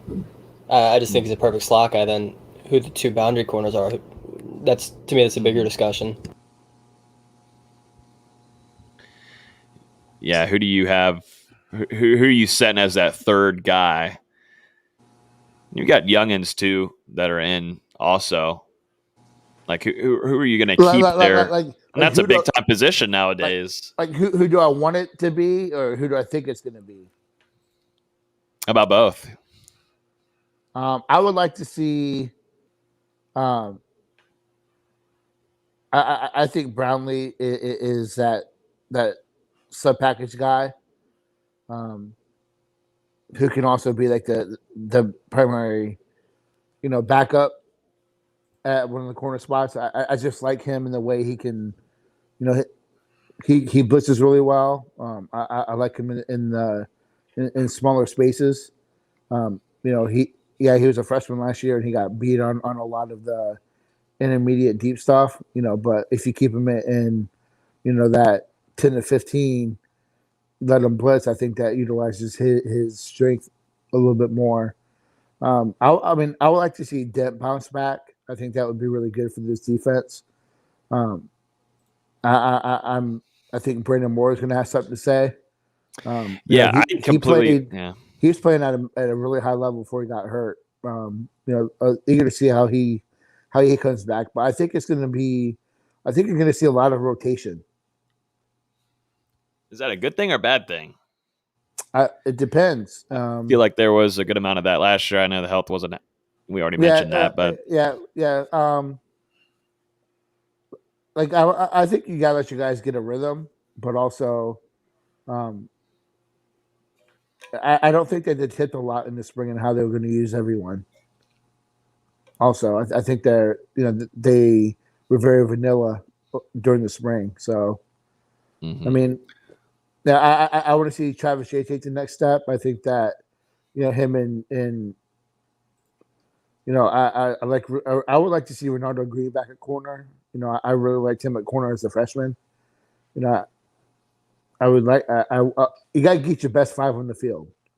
Don't know how that unfolds yet, so I really can't answer on what I want or what I think it's going to be. I got to see some more, or hear some more from before camp starts. But they've been also competitive in 7-on-7s, and they've been going back and forth. So I was going to say, Dustin, to me, whenever we were watching Brandon Moore play, I thought that he was around the ball quite a bit on point at a pick off of, who was it? Was it Milton, I believe? In the second scrimmage we were at, he was playing. It's hard to kind of remember these now, but he played. We know overall, though, we were covering it. I think it was Rodemaker, maybe. I don't think it was Milton. And I remember there being a red zone. I do think Jaron Jones is going to have a lot to say. He's healthy. I think he had a really good spring, so I think he's going to have a lot to say. He had a nagging injury last year, and that put him in a lot of bad spots. And, he pushed through injuries to be there for the team, so he's healthy. We'll see. We haven't even brought up guys like Demore Tate, who is recovering from an injury, and also Kevin Knowles, who briefly got mentioned earlier, but very impressive during the spring. We'll see if he can pop into that rotation. So, I mean, really, there's a lot of options for Florida State at cornerback, and the cream is going to rise to the top, as they say. My concern is, give us your concern. What you got? I agree with Austin. I think there are questions. This is a young team. Still, my biggest thing is, does this team have it mentally? And that's the biggest thing. I think that they've been just so soft, and they folded under pressure. What happens when adversity? I want to see what happens if they lose 2 games in a row. Do they give up and like we've seen the past couple of seasons, not put forth the best effort? I will say, I thought I did see a progression last season. Yeah, I'd say that there was a progression in some of the games last year. I mean, at some point they're just getting their asses whipped. Yeah, but like the Miami game, they gave up. If I'm looking at how it was under Taggart's direction towards what Norvell was, I thought there was definitely progression overall. Like that, I don't think there's even an argument there. I think it could still get better, but you're sitting at a pretty awful schedule, or not awful. Well, it's going to be a terrible schedule for them this year, but. Going off of their record, too, it's not going to be so motivating to play. But I thought there was at least, finishing games for, say, they did a little bit better. But it's still not at the Florida State caliber, like you're saying, Nate. You've covered this team longer than we have. And, they haven't played at the Florida State caliber that we know of and that you know of. And it's still going to take, I think, a season or two. That mentality, they want to drag you through the dirt. And they've also, let's mention this too, Florida State and Norvell have eliminated some players that were some of the main causes as the ones that were feeding off of that kind of negative and just give up kind of mentality, and that's something I think that will be, something optimistic to think about, but it's definitely a concern. I think it's a concern almost heading into any season since the last 4 years, 5 years. Yeah, I mean, that every big game they've laid a leg. Except for Carolina this past year, they've laid an egg in every big game. When it's gotten tough, they folded as a whole. It's year 2 under Norvell, but really it's year 1. I just want to see, a tougher team mentally. Everyone's talking about the schedule. Yeah, it is tough on paper right now, but shit always happens. There's always injuries. Teams always underwhelmed, or teams are overachieved. looking at like a Boston College who overachieved last year to just like carry over to the next year. See, it's not the same team like Jimbo preached for so long. Is each year is a different team. So, I'm not sort of on the schedule being as tough as everyone else does right now. But man, I don't know, man. This team is more talented than people think.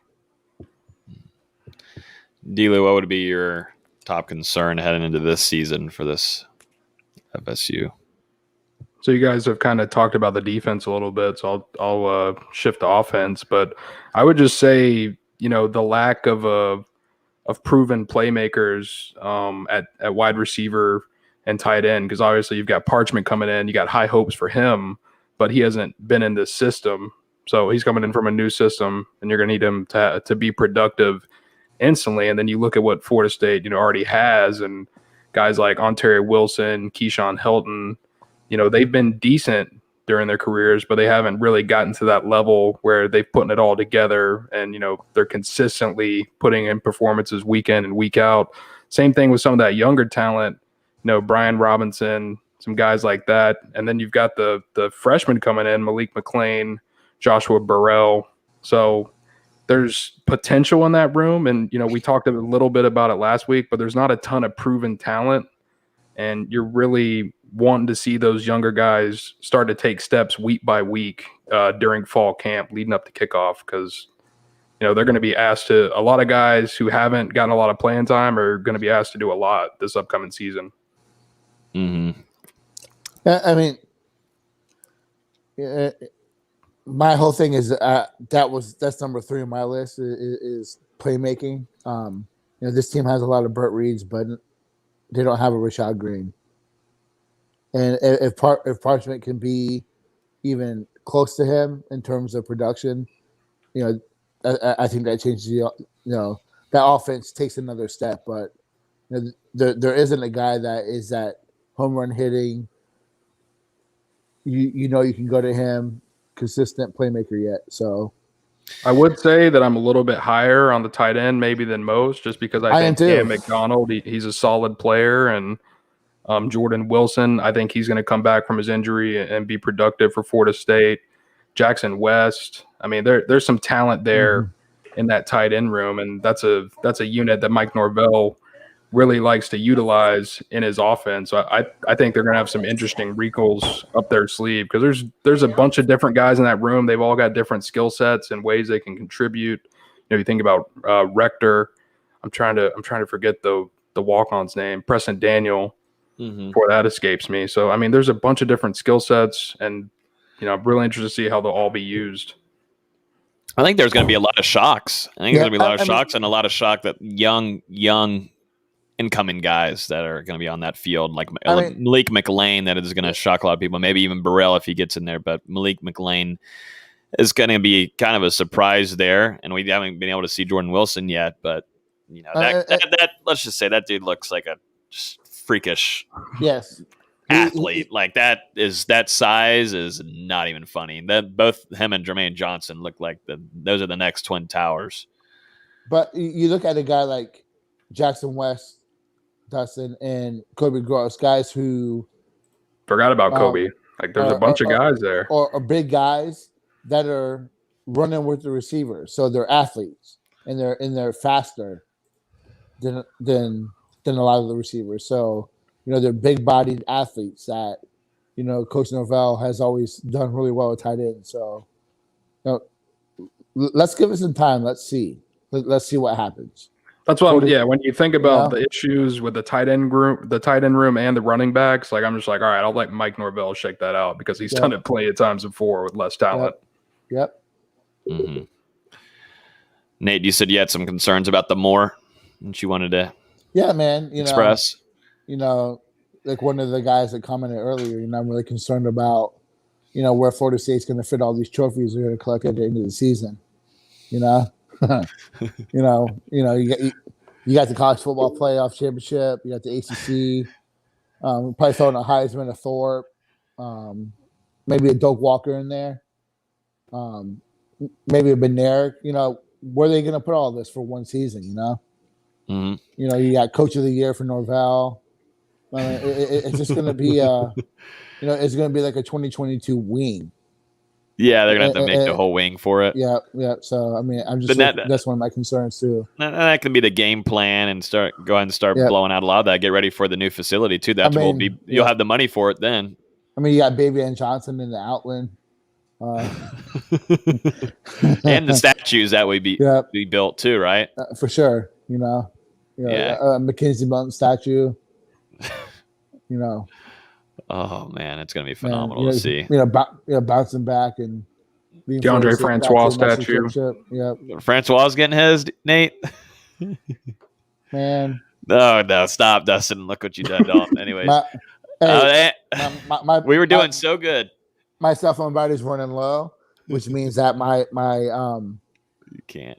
My niceness is gonna run low. So I'll not keep it down. Comment on DeAndre Francois and his ineptitude. I was going to ask real quick too before we move on.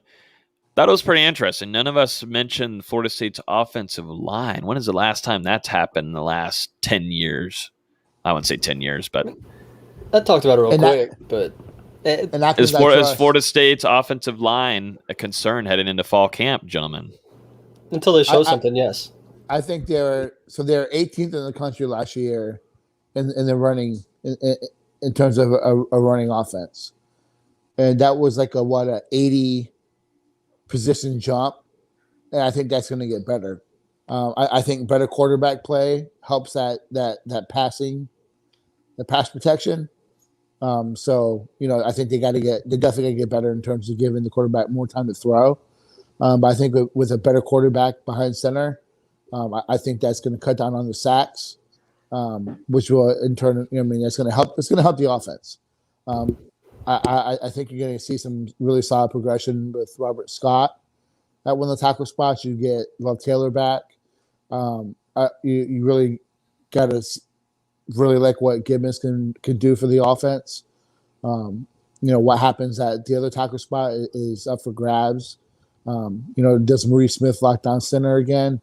And you look at a guy like Zane Herring, who before he got hurt, was getting a lot of minutes as a starter. So, I really look at that positional group and think that the tough times are in the rearview mirror with the coach they have, who these players have done a really good job of just taking the coaching from him. He's connected well.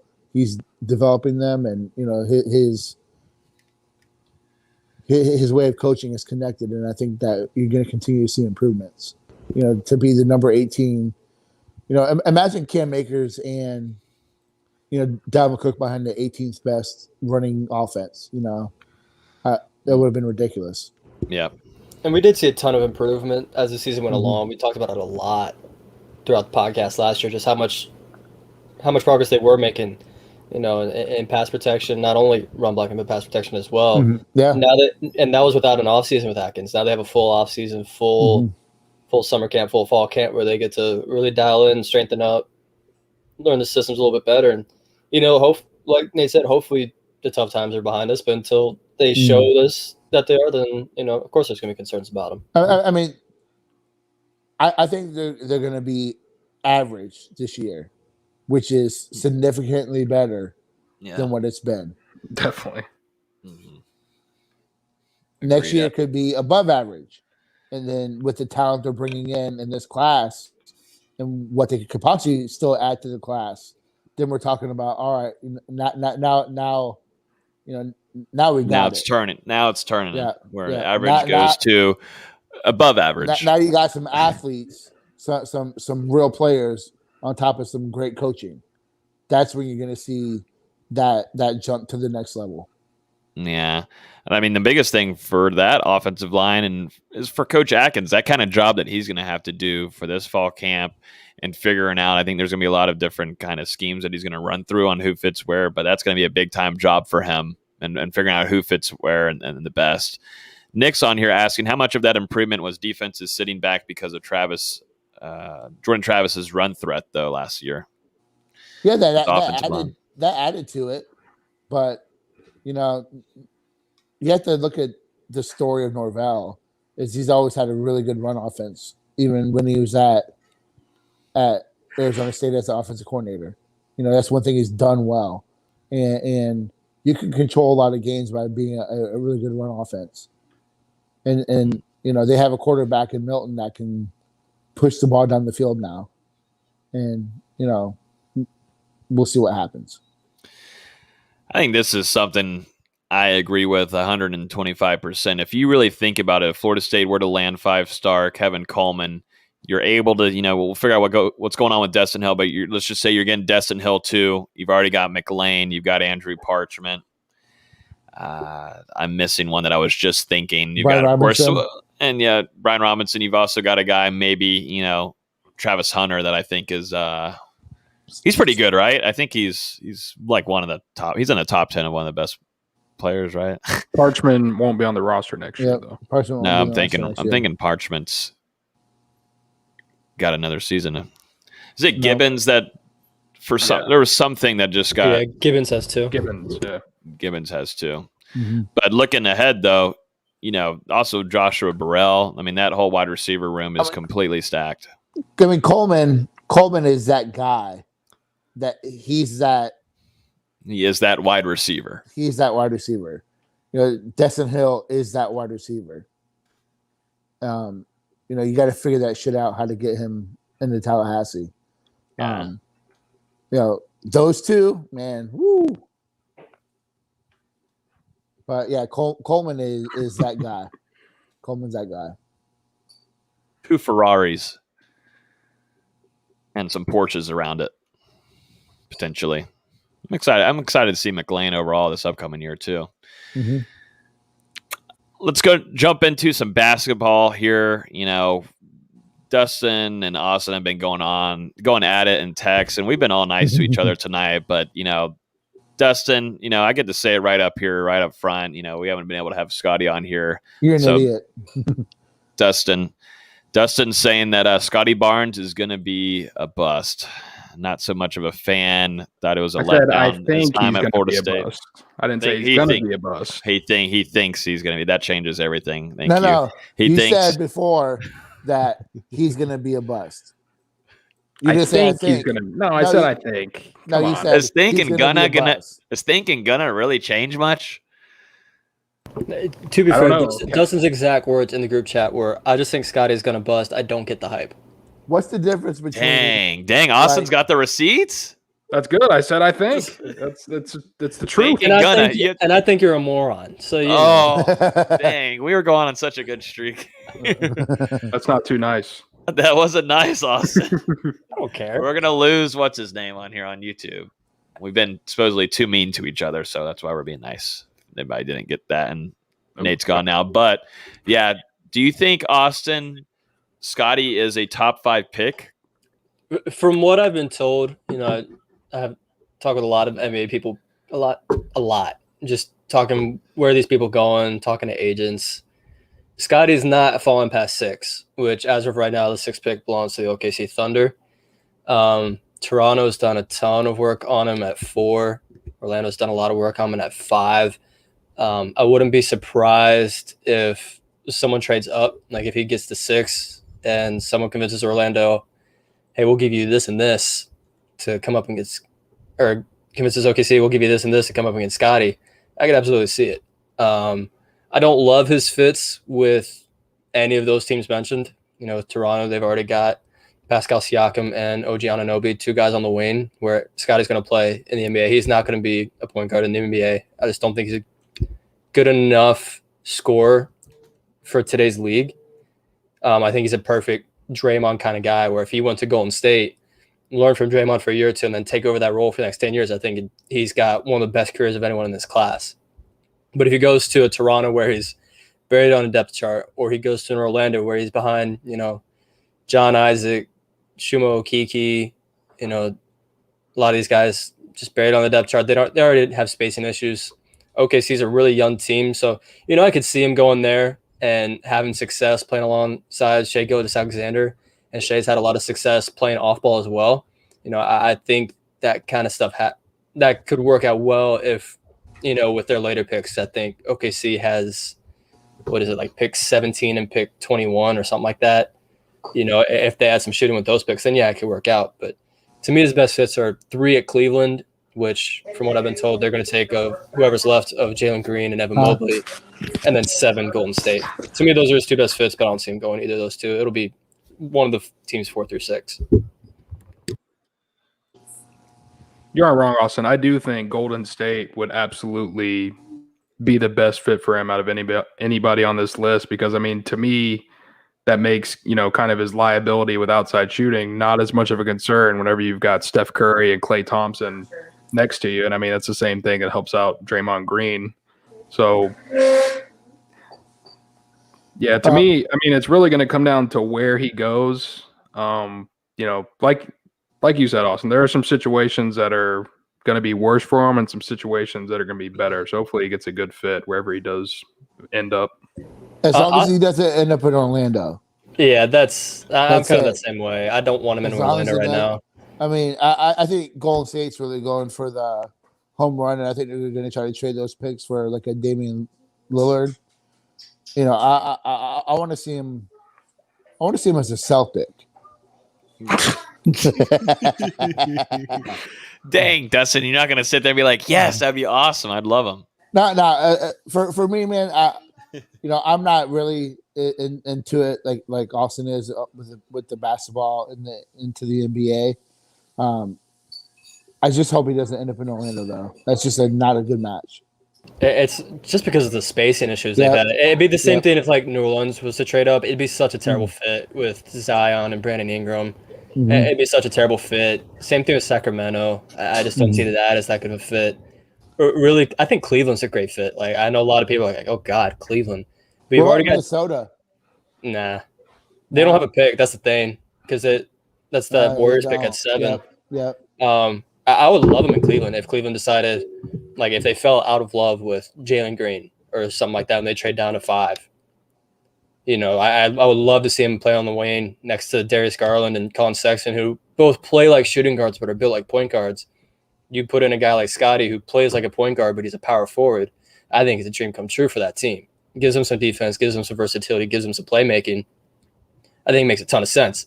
Whether they trade down, whether Orlando wants to give up both 5 and 8 to go up 2 spots to select one of those guys, I don't know. Let's hope. But I don't want him going to Orlando. As cool as it would be to see him playing alongside John Isaac and just have this terror tower combo of Scotty Barnes and John Isaac just wreaking havoc across the lane, blocking shots from the weak side, the offense would be miserable to watch in today's NBA.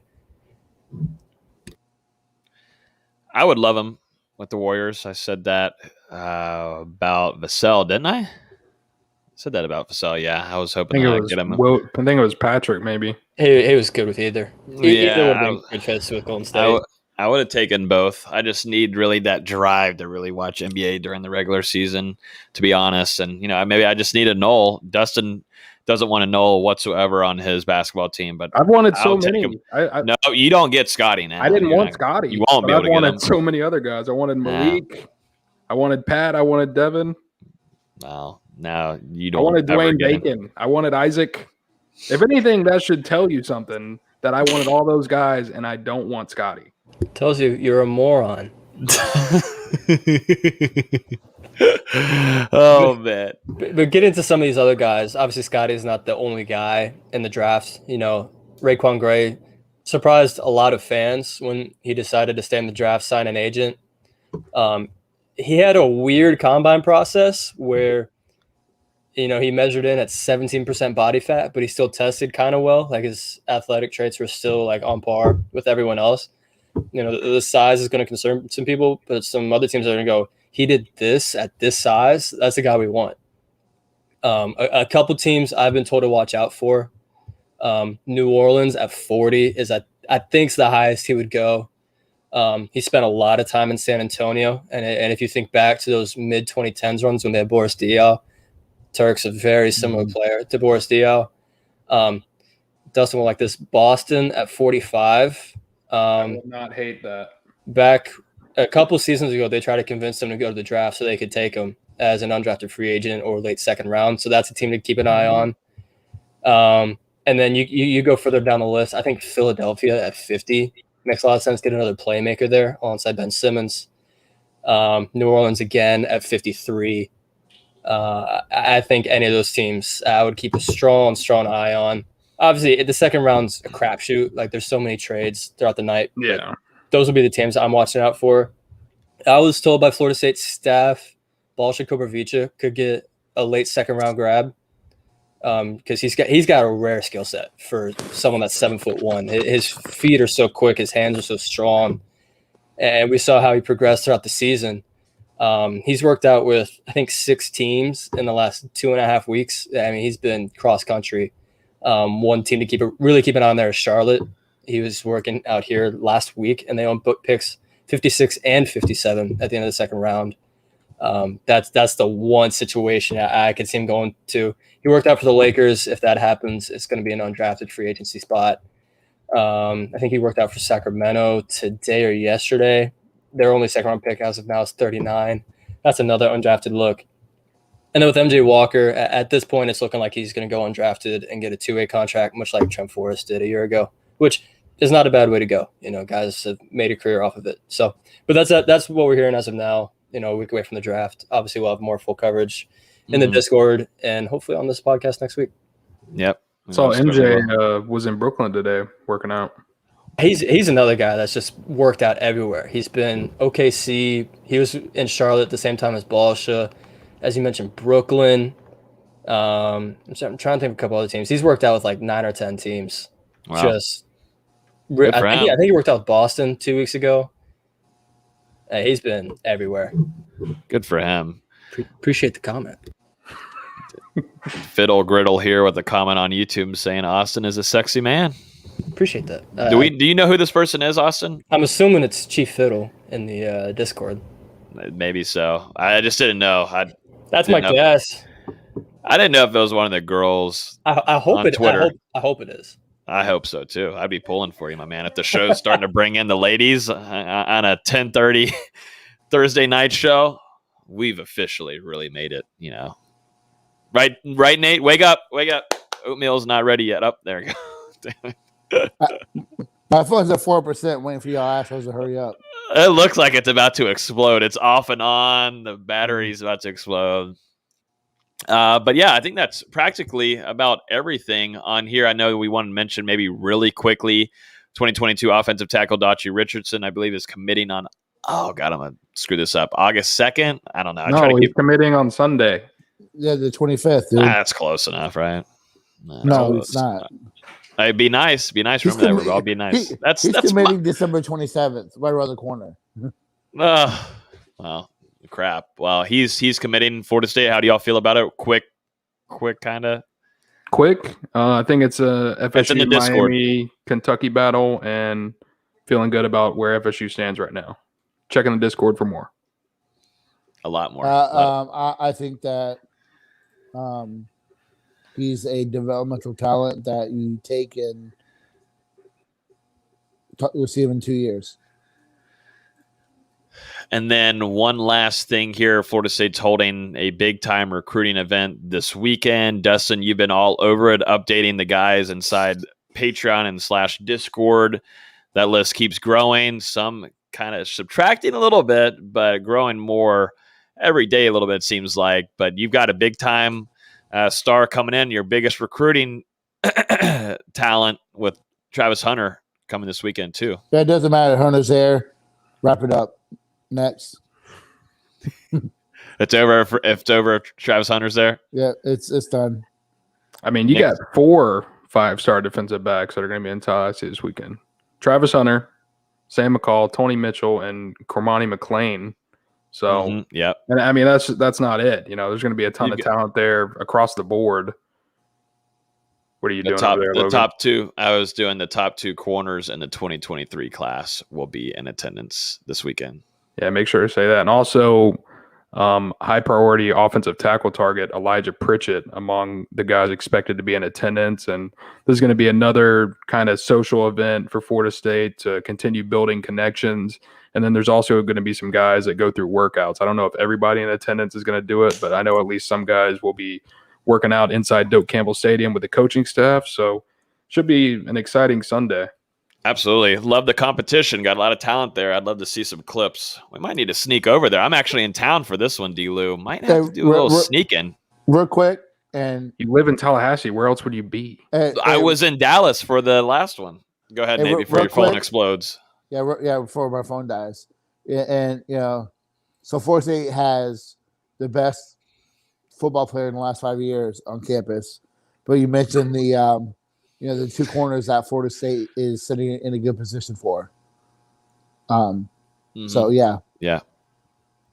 Like good to great for both of those guys. Yeah. A lot of them big men too. Mm-hmm. Big boys, which FSU fans will take it any day of the week. I just wanted to kind of end this off here too, as you've kind of noticed here the last couple of weeks, and obviously this week we don't have Veloce on here. Sadly, he talked with us in the group chat and let us know he's gonna be focusing on his career right now and also his personal life and taking care of the family. So he told us he can no longer he doesn't have the time to come on the show, and he wishes us the best. And we're always still going to stay in contact. We're always going to be family, and we were talking. We'll still chat here and there. Might be able to have him on here to preview a few games with us, but it was really his decision, just to focus on what he needs to focus on. And so we wish him all the best and definitely appreciate him coming on here. The multiple times of great memories of Nate and Los absolutely going at it from week one, I think was one of the best things of the show whenever both of them were on at the same time. But, he brought in some great insight, and I think, I wish him all the best, and he's always treated us like family, and we will do the same to him all the time. So best of luck to him. Yeah. I can't go there. You think I can't go there. I was going to say something, but I'm not going to go there in terms of talking about other podcasts. But you're being nice tonight. So yeah, I know what you're going. You're going to stay nice. I wish Los a lot of luck. It was fun. Debating him and always being correct. Yeah, 100%. All okay. Yeah. I will say he would get heated a few times, but then he would bounce back and listen, and he would say, "Okay, I understand that." Yeah. So he was by far a great addition. We wish him luck, and maybe down the road we'll be able to get him back on here. But still, we'll always be family, and So I just want to kind of mention that before we end off the podcast, gentlemen. I thought this was stacked beyond belief. It just goes to show we used to do these little silly segments where we did dad jokes. We've come a far ways of that. And rating those days, to be fair, I know you do because those are your tender lines. But absolutely think we did a great job here, kind of giving y'all some information, getting y'all ready for fall camp. Next week we'll start on the offense. We'll go position by position, breaking it down. Then the next week after that, it will be defense along with special teams, and we'll give our last little thoughts before fall camp begins. Gentlemen, thank you all so much for coming on here. You all can also listen to the podcast on iTunes, Google Play, Spotify, YouTube. If you're on YouTube right now, I would definitely appreciate if you hit the like button and the subscription button.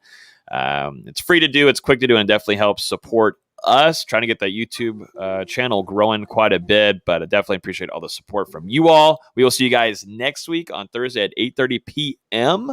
We're getting closer to football season, fellas. It feels good. We're getting there. See you guys next week. Good night. Thank you. Hey, my phone.